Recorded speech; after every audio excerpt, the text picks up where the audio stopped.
Hi guys, I just wanted to continue on this previous thing I posted. I don't know if it's still there, if I removed it or not, but just about triads and finding triads in different 3-string sets and stuff, so you can kind of like know the neck pattern and all.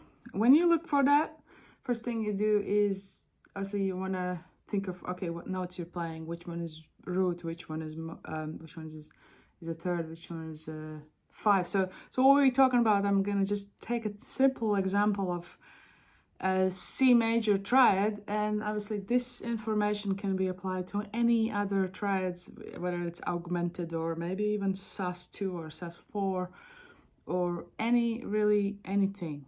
Triads is just 3 notes, so it doesn't have to be simple minor, major, augmented, diminished. It can be different things. It depends what your goals are and what you want to explore. But yeah, so what came to my mind as I was teaching this to somebody the other day is just to simplify the process of how do we go about switching the keys and things like that. So okay, let me show you what I'm talking about so it makes sense if it doesn't so far, right? So what I'm talking about is like so triads per 3-string sets. So I'm talking about C major triad,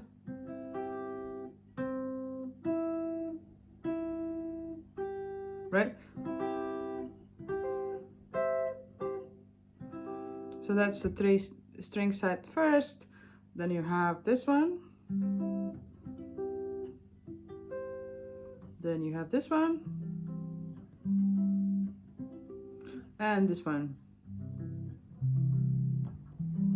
You can keep going, right? You can combine two strings and 4. Say, for example, you can do this and so on. But I'm not going to go there yet. So what you want to do first, obviously, you want to find that. So you want to think about which one is 1, which one is 3, which one is 5 in each of these voicings. So obviously in this one is like root C, then you have E that is 3rd, and G is 5. You want to do that for each single voicing so you kind of like really understand what you're doing and where the notes are and things like that. Next step is obviously, so you learn this really well in C, then you start to change the keys and try find other voicings in other keys, right? But to simplify this process before you maybe it's too soon for you to kind of like grasp the idea to know every time which one is 3rd and which one is 5. At least know the root, right? So if you know the root, then it's easy to transfer to other key. So for example, this voicing, right? You have root C here, right? If you want to transfer this voicing to D, you want to find the D. So this one's C. You want to find the D on the 3rd string. So that's going to be the voicing.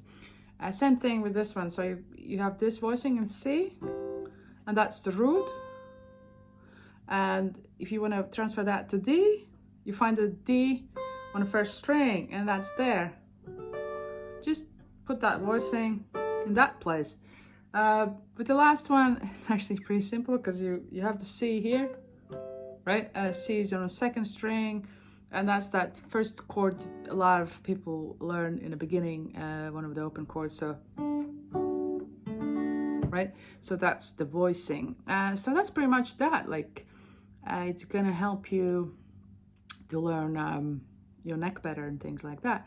The next thing you could be doing is learning each of those triads in positions, not just per string sets, right? So next thing, let's try to do that within position. So what we're doing is you have this chord, then you have this chord, and then you have this chord. So I kind of just find all of them in one place. Let's do that here.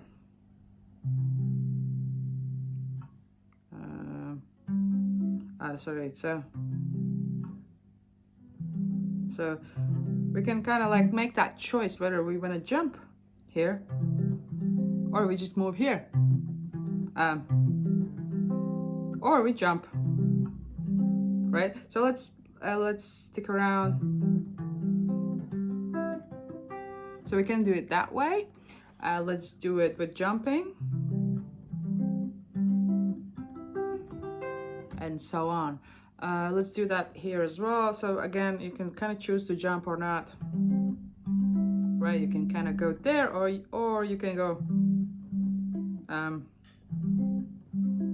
and then you kind of keep going.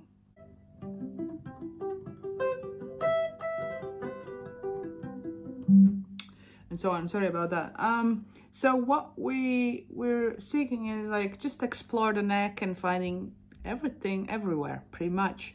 What about, so that's that exploration. To practice that, you can add any kind of rhythm to it to just make it melodic. So let's practice just C major, the same voicings we just explored, and add some rhythm to it in arpeggios maybe.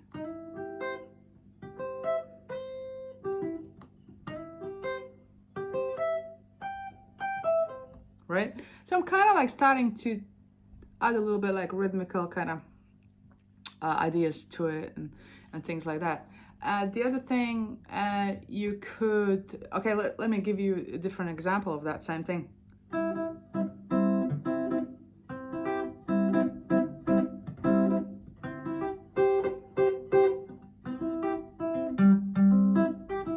So what I started doing now is kind of like maybe using something that I've heard people call permutations. So permutations is kind of like skipping things around in different orders. So you can play like so that's like, right, 3, 2, 1 strings. Or what if you do,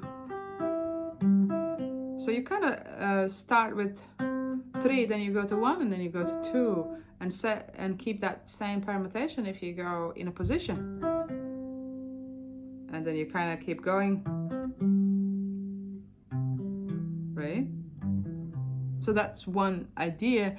You can also add different kind of rhythms. Say let's do B twice. Sorry, B string. I meant B string, and in this case it's an E note. Let's do that twice, and then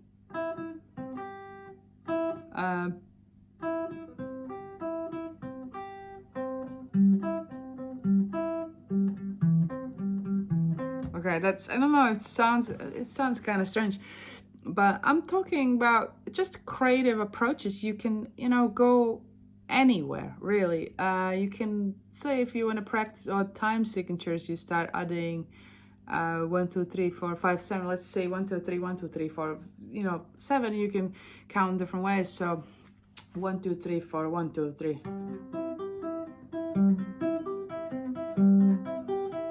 For example, that's 1, 2, 3, 4. Right? So that's that. It's kind of like, hey, let's practice. Let's practice 2 of those things. You have like triad and you have like time signature. Let's combine 2 things that you want to work on. What else you can do here? And I'm just talking about like, I'm not even talking about augmented or any kind of like far off things. Everything I was just doing was only like C major 7. Sorry, it wasn't major 7. It was C triad.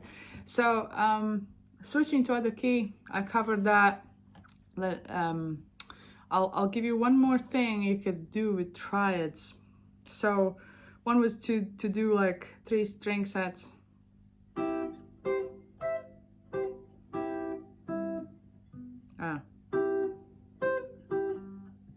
And so on, right? But what if you skip the string? What I mean by that is, what if you only play these, you use 2, 1 and 4th string instead of 3rd. So what do we do? How do we find it if you don't have any kind of like printed out book or anything? You kind of just taking the information. What if you just want to come up with that stuff and create your own practice plan? And what do you do in this case? So let's create these C major triads using these 3 strings, right? This one, this one, this one. So what we do here, we just kind of like first, okay, we're here, so it could be either E or G, right? So you have C, G, and E notes, and you kind of want to find them, all these three notes in these three strings. So what you do is, in this case, like, let's choose G, then you have C, and then you have E here. Like, originally, as I was kind of thinking about earlier, I was like, okay, I started with this, and then to find a G on the fourth string would be either here or here, right? So you could potentially do it, right? But it's a little tricky. So you want to find like a little bit easier version. Obviously, if you want to do tricky, go ahead and do the tricky, you know. But I kind of like landed on this one, and I'm sure there's plenty of books have that same right thing. So you kind of want to move, and next thing you move, you're kind of like, okay, that's E. So what is the note in a C major triad on a second string? So it could be here. Alternatively, it could be here, but let's choose that one. And then what's missing? You're missing the root. So you have kind of G, you have E, and then what's missing is the root. So you have C. And then let's move this. What is the next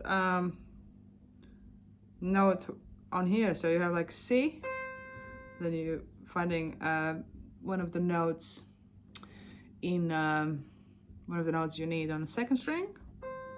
So you can do this, and then you kind of like logical. Hey, you have C, G, and then it'll be again C. So you always want to do like all these three notes. So a better way will be here.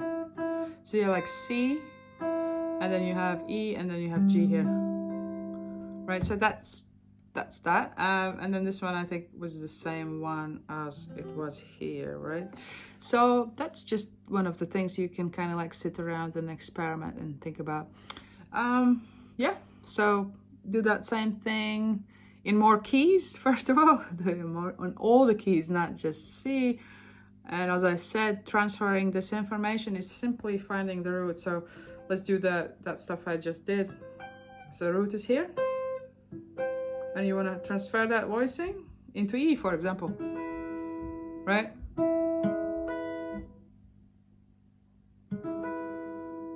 E major, right? You have G sharp, and you have E, and you have B, right? That's the open one. So yeah, transferring into all the other keys, maybe mixing keys, maybe giving yourself like an exercise, write down just random bunch of, you know, notes on a paper, you know, in random order, and then give yourself assignment to go through all of these per string set, for example. So yeah, a lot of stuff to do here. Thanks for watching, guys. If anyone wants to book a lesson, you can easily reach out to me through my webpage, or I think I'm gonna put down my email as well. And check out other things. I don't post a lot of, give me a like, right? This YouTube. Obviously, this is not like a super production on this video. I just kind of like filmed it, but I don't have a mic and everything. So because it's like kind of takes a lot of like energy and a lot of time to edit videos when you do it like really properly. And I don't really have a lot of following here on YouTube. So thanks for watching, guys. Maybe eventually I'll start doing more production things. But thanks for watching this, and hope it's helpful. If it is, put down some comments and ask me a question if you want. And yeah, thanks for watching. See you next time.